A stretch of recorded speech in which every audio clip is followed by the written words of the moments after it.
Ito ay post mula sa isang dating maraming kaibigan, maraming tropa, maraming nag-aaya, maraming humihingi ng pabor. Hanggang sa dumating ang panahon na siya ay nagkasakit at tuluyan bumagsak ang katawan.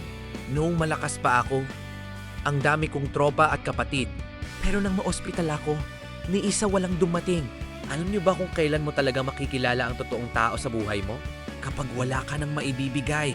Noong malakas pa ako, isang chat ko lang, isang tawag ko lang. Kompleto agad sila. Tropa, kapatid.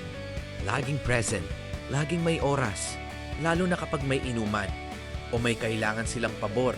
Pero dumating ang araw na nagkasakit ako. Na-ospital ako. Humina ako. At doon ko hinintay ang mga taong akala ko ay hindi ako iiwan.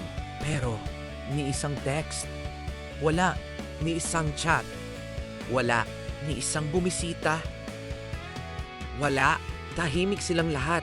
Parang hindi kami kailanman naging magkaibigan. Ang mas lalong tumatak sa puso ko, yung mga taong hindi ko inaasahang tutulong, sila pa ang unang dumating.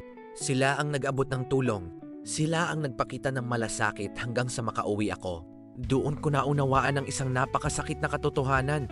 Hindi lahat ng tinatawag kang tropa o kapatid ay mananatili kapag ikaw na ang nangangailangan.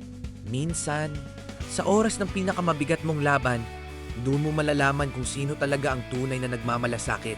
Ating pahalagahan ang mga taong nananatili kahit wala kang maibigay. Kaya ang tunay na kaibigan laging nandyan. Lalo sa panahon na ikaw ay nangangailangan. Maraming salamat po sa inyong panunood. God bless.